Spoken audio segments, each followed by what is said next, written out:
the free bikes were provided to people to use it. And when you put the two things together, safe space, free bikes, you got huge uptick in activity and sustained activity. The return on investment is at least £12 for every £1 spent.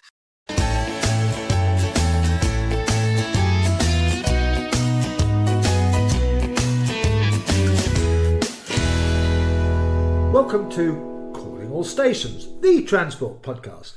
I'm Chris Boardman, an author and journalist who has covered transport for the past 30 years. In every episode, we try to keep you up to date with the most engaging news stories, policy developments and interviews in the transport world. And with me is my regular co-presenter, Mark Walker, who has spent decades looking at transport policies and legislation. So Mark, what are we covering today? Hello Christian, and hello to our listeners.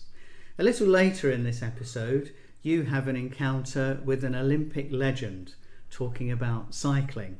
But before that, we're going to look at the UK government's Railways Bill, which has recently been published and which implements Labour's pledges on the reform of the railways. So Mark, you've been looking through this with all its 93 clauses. You've been looking at the backup papers and everything else.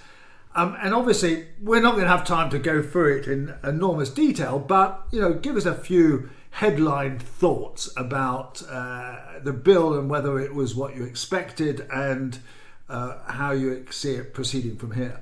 Yes, I'll try to do that, Christian, because we could easily get lost in the weeds of the many clauses and schedules of this long piece of legislation, which was published at the same time as the government published its response to the big consultation undertaken at the beginning of this year on possible rail reform, to which there were thousands of responses from all sorts of industry parties, consumer groups and representatives, and many individual members of the public. So the two things came out together on the 5th of November.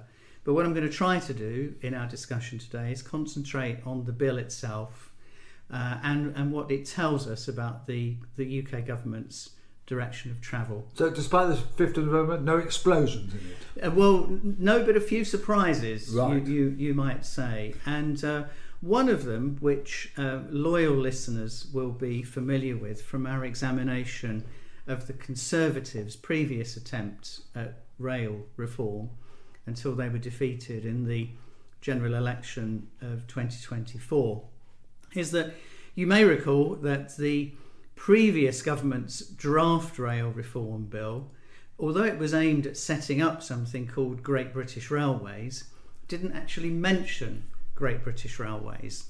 It instead envisaged the creation of something called an integrated rail body, which would then magically transform itself into Great British Railways later on in the process. But this has a resonance with the Railways Bill of 1993, which didn't mention rail track. Indeed. There's always been this idea that somehow you can't explicitly talk about the institution that you're creating. Well, in the Labour government's Railways Bill that's just been published, Great British Railways does feature explicitly in the name as the name of the organisation primarily being created as a result of this legislation. So it does actually show that what you can do if you put your mind to it with something like this. But perhaps more significantly than just that labelling of the organisation is the fact that, in common with the Conservatives' proposals, Great British Railways will be built out from primarily Network Rail Infrastructure Limited.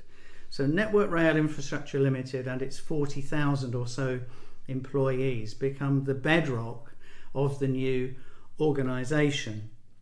And that's something which there's been a lot of debate about really ever since rail reform began under the Conservatives. The argument as to whether GBR should be a completely new organisation or something built from Network Rail. And even quite recently, Christian, you were writing about something that was known as the twin engine approach, whereby somehow in GBR you would have two separate but cooperating organisations, one made up of the rail operating business and one of the infrastructure business. But that now seems to have been pushed to one side, and they've gone for this network rail based solution. Well, the concern amongst some people in the industry there is that this will be an engineering organisation, focusing on the engineering, on the repairs and the maintenance, and they'll forget about the operators. And is that something you think is a concern? And forget about the passengers. Yes, absolutely. Of course, which is the crucial point. Now, in the accompanying document, the weighty tome in which the government responds to the consultation, they go out of their way to say that this won't happen, that there will be cultural change. And they say that the basing GBR on Network Rail is a kind of administrative convenience. Peter Henry gave me that argument at various points in this process. Yes, and that it avoids the inconvenience of cost of shifting 40,000 people out of one organisation and into another. However, I think there will still be, across many parts of the industry and the user community for the passenger railway, concerns about exactly what you're describing and whether that cultural change will occur. It'll also feed into maybe concerns or certainly issues around the location of the headquarters of GBR. Is this not Derby? Well, of course, there is a pledge made by the previous government and this one that Great British Railways will be headquartered in Derby. But it strikes me that that's kind of easier to achieve with a new organisation than one which has many thousands of people based at existing centres of power. You can't move Milton Keynes to Derby and all those staff. No. There just aren't the buildings there for it. Well, and they talk in the documentation. They talk about centres such as Milton Keynes and York and Manchester and Birmingham continuing to be very important administrative hubs.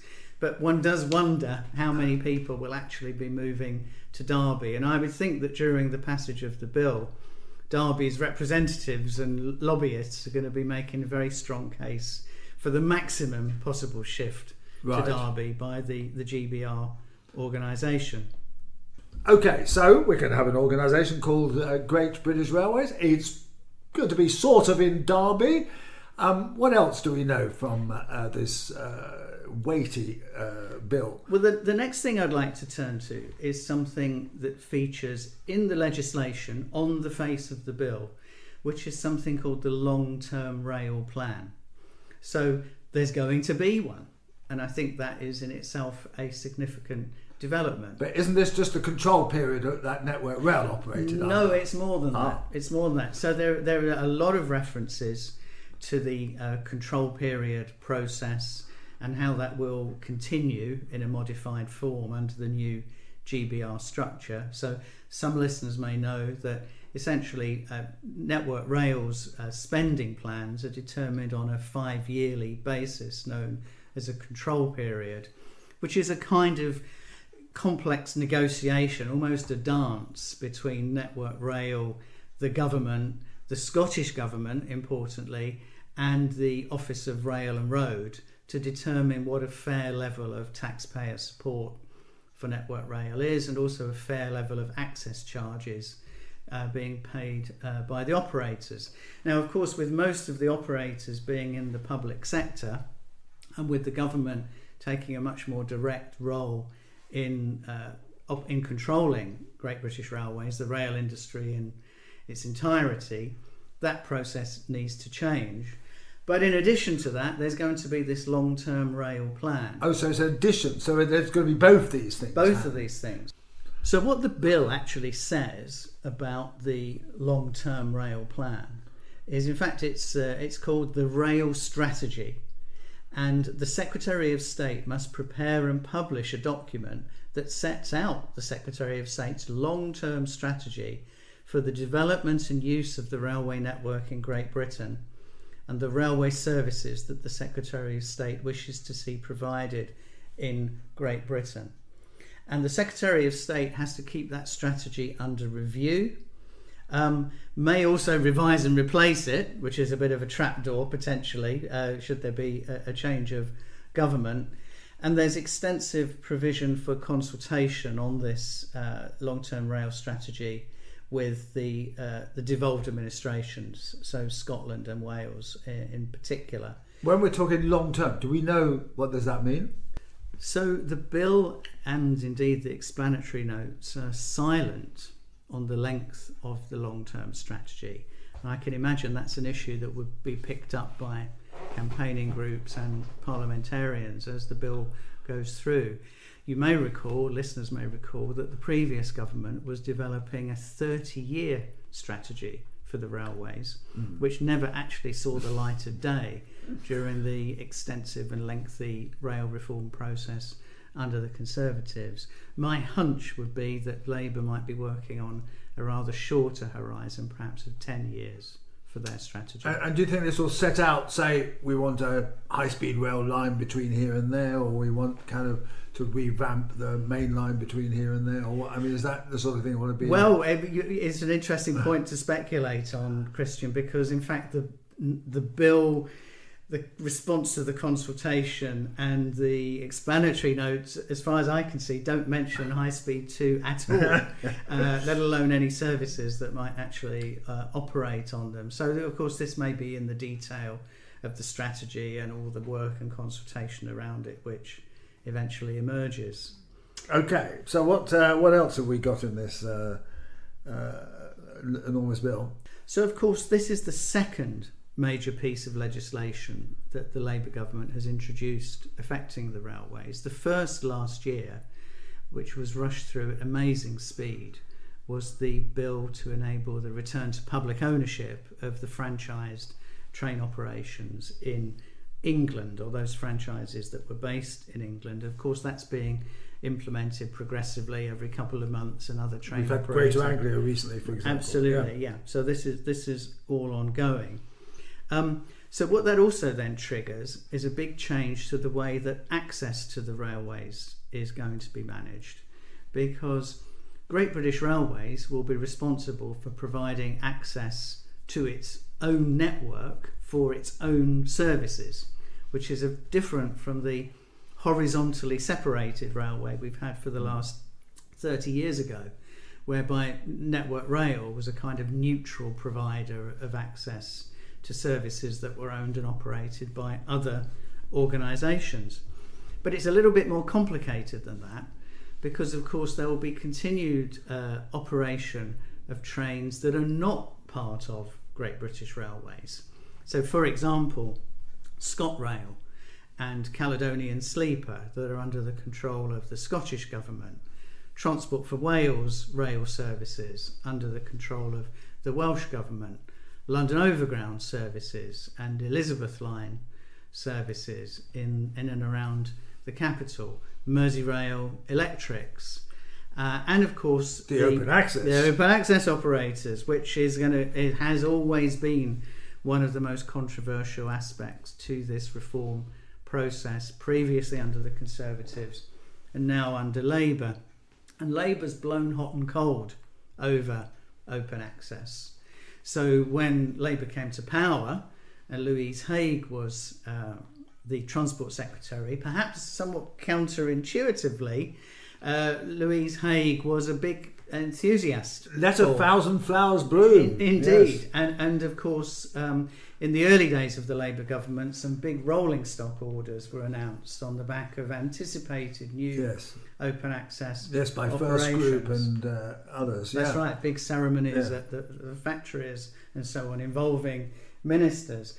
Now it appears that although there are some warm words about the continuation of competition, when you look in the detail of what's being said in the response to the consultation, to me it gave the distinct impression that the government sees open access as continuing while the licences are currently in place, but eventually open access will wither away and become a fringe activity.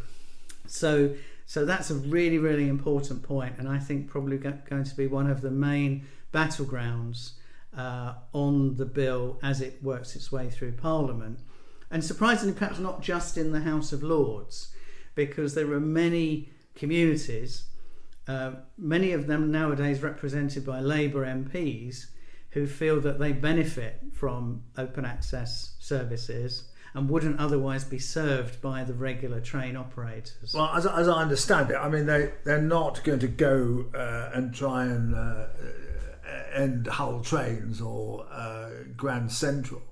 But as I understand it, the big difference is going to be that it will no longer be up to the Office of Road and Rail to decide who will have open access services, but rather it will be up to Great British Railways. Yeah. And the appeal body will be the Office of Road and Rail. So one would imagine that Great British Railways, which wants to be in charge of most of the lines and the timetable and whatever, will actually turn down a lot of these applications, and then they'll have to appeal, but they'll only be able to appeal on the grounds of what is the policy that has been set. So they won't be able to say, well, you know, we think that there's train paths available, whatever.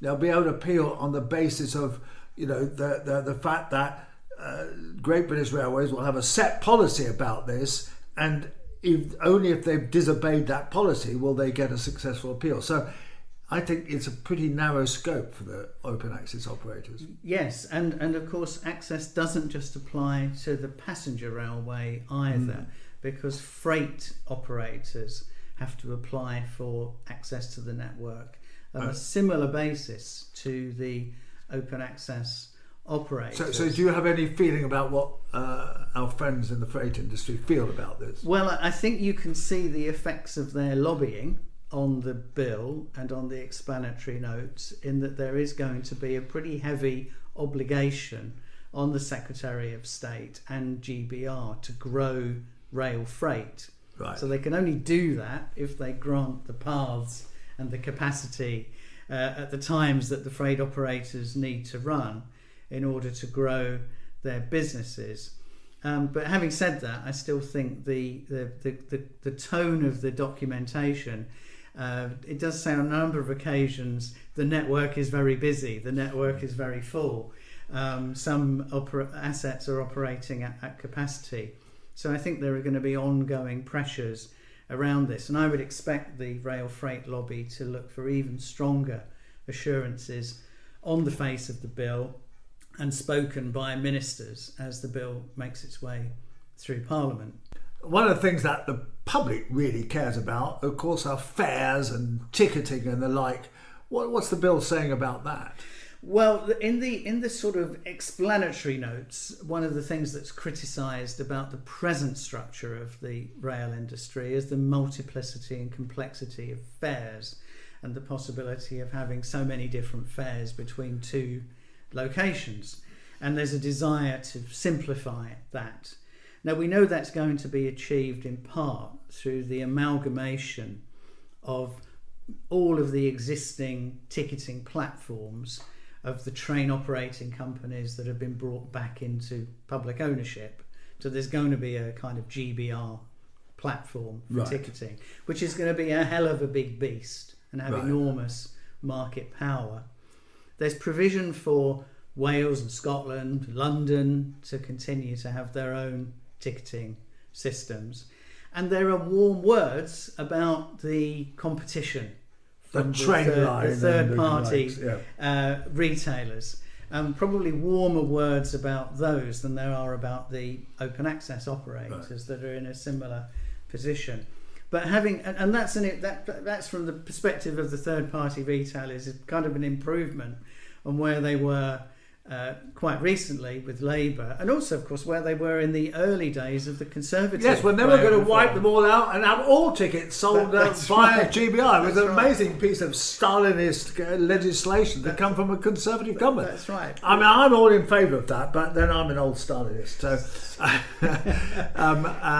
what do you think we're going to end up with, some sort of hybrid system? Well, I think this is one of those cases where, as the bill makes its way through Parliament, the third-party retailers will be wanting as many assurances as they can get written into the legislation or uttered by ministers to enable them to be able to say to their investors, look, we have a long-term future in the rail industry in Great Britain. But I think there's also, very importantly, the consumer interest in all of this, because it's all very well simplifying fares, but at what level are you going to simplify the fares? Is it, for example, if there are 10 different fares between two stations, is the harmonised fare the highest one, which might well be what the Treasury is looking for, rather than necessarily what's in the consumer interest? And related to that, there's a whole new provision in the bill for setting up a new passenger watchdog. Right, which is not going to be transport focused. It's going to be taken away from transport. Well, it kind of is. It kind of is. Okay. It looks like it's a bit confusing. It looks like it's going to be sort of taken out of transport focus, but then given back to them again. Right.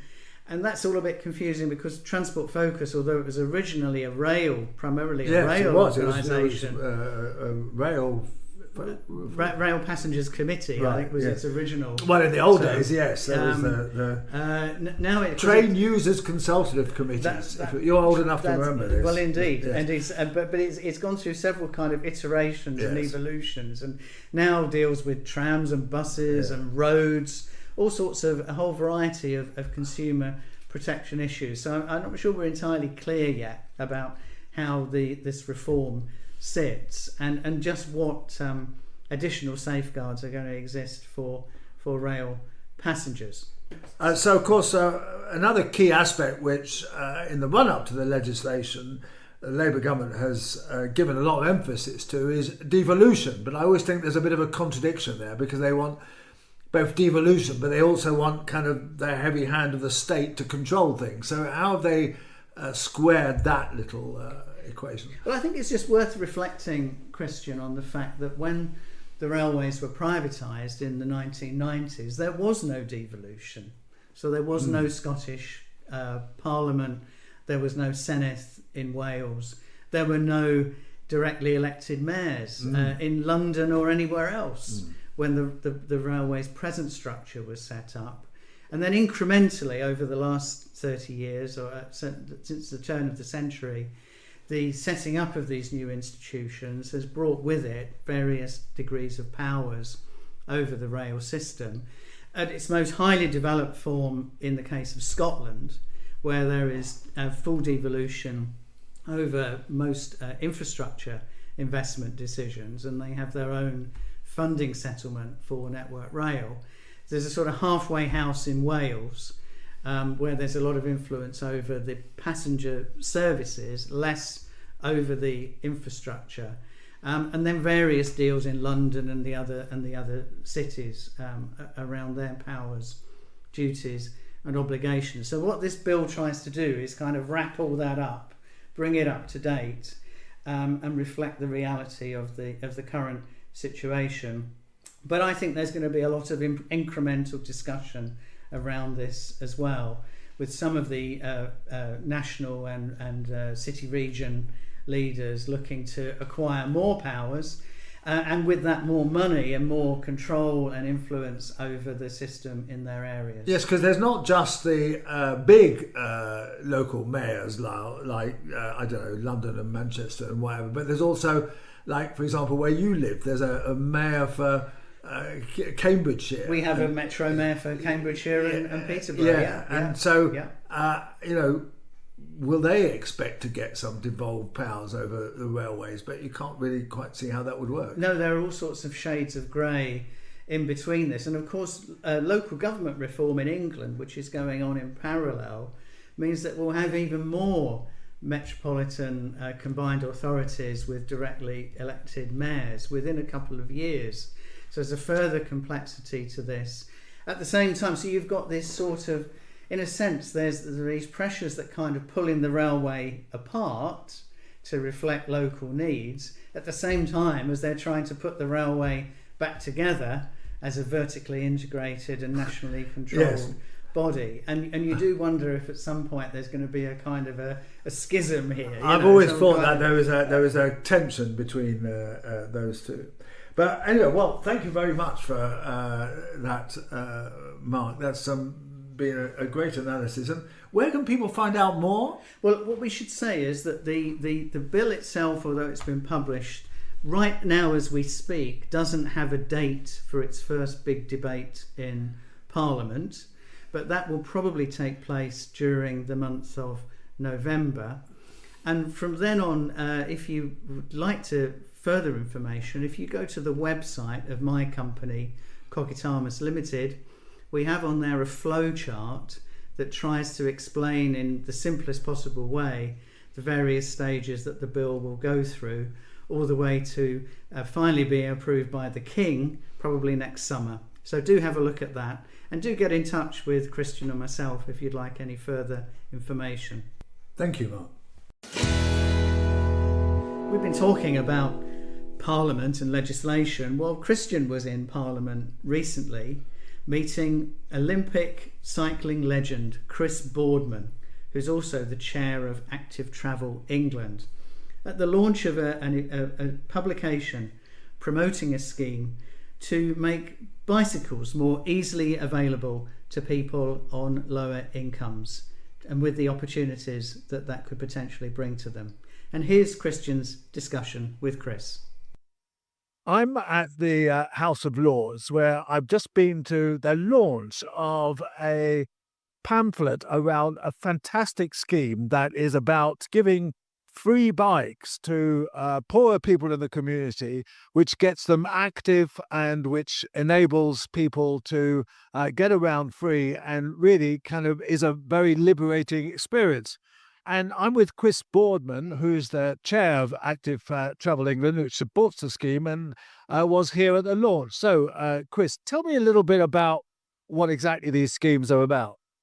Well, I first came across this about 8 years ago when I was participating in a mass participation event in Birmingham, totally for my own leisure. And I came across, just running back into Birmingham, a group of Muslim women riding along in burqas, on these orange bikes, having a great time, having a laugh. And I thought, that's interesting. What is that? And I found out a little bit more about it. And a local councillor told me about it. And he said, yeah, we're giving away 8,000 bikes in Birmingham. And we give them away and they're tracked. And the only condition is they have to be used. You know, they sit in the garage, we take them back, give them back to somebody else. And not only that, we'll train people, teach them about mechanics, and we will focus in on the people that need it most. You know, the postcodes where we've got deprived communities where people can't afford bikes, and we'll give them access to work, to health, activity with their kids. And it was amazing. And I said, wow, this looks incredible. This really is very progressive. Does it work? And he said, yeah, it's great. And I thought, oh, is that it? Have we got anything more empirical? And then over the years, I've seen it and I've visited schemes. I became chairman of Sport England. We fund this activity in Birmingham, another place in Essex, and other places in the country. Active Travel England for Sport England. For Sport England. So I've come across it again as chair of Active Travel England, where in Jaywick Sands, a really deprived area of Essex, where the Department for Transport via Active Travel England essentially created safe space tarmac linking local communities, and the free bikes were provided to people to use it. And when you put the two things together, safe space, free bikes, you got huge uptick in activity and sustained activity amongst groups that needed it. Which is measurable. This report that came out at this launch measured this. And the report that came out today was a very robust study using Treasury's Department for Transport's metrics, really carefully and conservatively done, that showed the return on investment is at least £12 for every £1 spent. So in the transport world, where you're expecting 2 to 1 is deemed really good. With HS2, I think it's less than that. Well, I think HS2 is in negatives, but this is almost unheard of in transport terms. So being the chair of both of those organisations, I'm thinking, wow, we put this together and you have got a way to change a country's behaviour and its health. But how do you scale it up? Because the report was really about 3 schemes in Essex, in Birmingham, and in London, Southall. How do you go from that into something much bigger? Well, that's the beauty of having a national organisation whose ethos is to enable rather than to lead. And so, locally designed, nationally led. So you've got local schemes like this that have proved a concept. We have a network of 50 and growing active partnerships in local communities.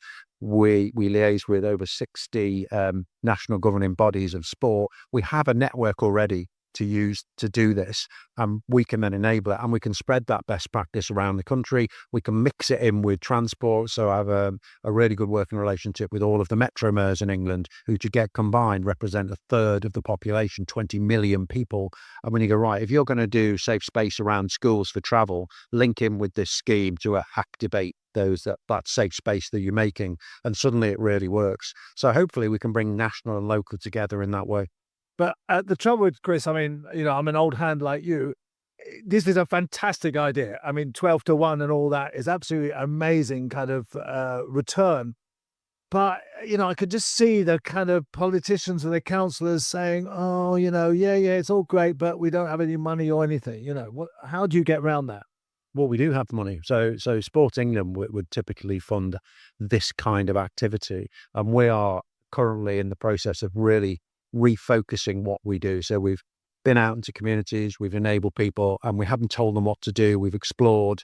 And this is the kind of thing that's come out after 4 years of doing that said, actually, this one really works. So we're designing a return on investment framework now that will allow us to go, these are the things that really work across the country, and we will do more of it. So the cash is actually there. We invest about 220 million a year in activities like this. So when you have the proof points and the network to deliver it, suddenly we can make it work. So we can expect to see more of these schemes kind of around the country sponsored by you? I think we can definitely expect to see more schemes around the country like this. Now we've got that evidence, that data. And don't forget, we've got devolution now. So we've got all of those 14 metro mayors have devolved transport and health budgets where you've given them evidence that says this works. And we have a way to communicate that via Sport England. So, I think through various funding streams, we will see a lot more of this now. I just want to ask one point about the scheme itself. These are orange bikes. They're noticeable. Would they be stigmatized at all? Would that be people be embarrassed riding around one of these bikes, or do they look good? I don't think there's a stipulation on the colour. I think that's where it started, and you've given a scheme, an identity, as it were. And the label we attach to that identity depends how we sell it, how we market it. I'd like to think it could be quite cool. And is it mainly kids' bikes, or is it for grown-ups, or both? It's predominantly adults, and we're finding that the uptake is predominantly women as well. So all of the data around it, and it's really rich data, says it's reaching everybody that you want the most. And it is kids' bikes as well, and it's training, and it's maintenance. So it's a full wraparound package. Well, thank you very much, Chris. That's a great summary of it. Thank you. Thanks. Here's Christian's final thought from the Departure Lounge. Well, there was this terrible incident that I'm sure everybody knows about on the railways about 10 days ago, when several people were attacked by a person with a knife. And it was on a train that was going, oddly enough, from Doncaster to London, and it just left Peterborough, and this attack started. And several people have been badly hurt. They're now all out of hospital, apart from one, who I will mention in a minute. But what was quite remarkable and heartening was both what happened in the immediate aftermath, and also the resulting coverage for the railway. So what happened was quite amazing, that people started knocking on the driver's door, calling for help and saying that there had been people stabbing, and the driver had the quick-wittedness, who is called Andrew Johnson, had the quick-witted reaction to call control and spoke to a guy called Rob Pape, who is the signaller, who then diverted the train from the fast lane, where there is no platform at Huntingdon, to the slow lane, which does have a platform at Huntingdon, and therefore enabled the train to stop by the platform, by which time the police had arrived, and got on the train and very quickly arrested the guy, and of course all the paramedics were there. And the story that emerged was that one of the customer hosts, a guy called Samir Zatumi, who'd worked for the LNER for 20 years, absolutely behaved heroically by trying to apprehend the person doing the stabbing, getting badly stabbed himself, but preventing undoubtedly lots of other injuries. And fortunately, although he's been badly hurt, we've just heard that he has been woken from his coma and seems to be on the mend.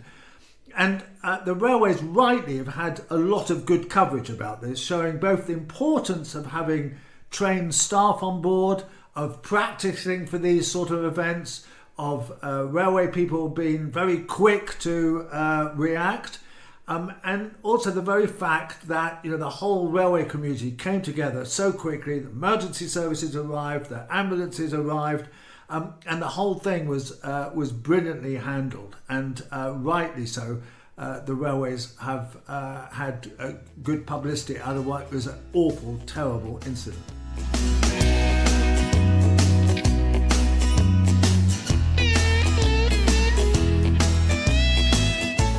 Calling All Stations, the Transport Podcast with Christian Walmart, is produced by Cogitamus Limited, a leading provider of public affairs consultancy services in the sector. We hope you've enjoyed this episode. If you have, please consider giving us a 5-star rating with whichever platform you use. Do follow us on social media channels, including Blue Sky, Facebook, and X, formerly known as Twitter. Our handle on X is @AllStationsPod.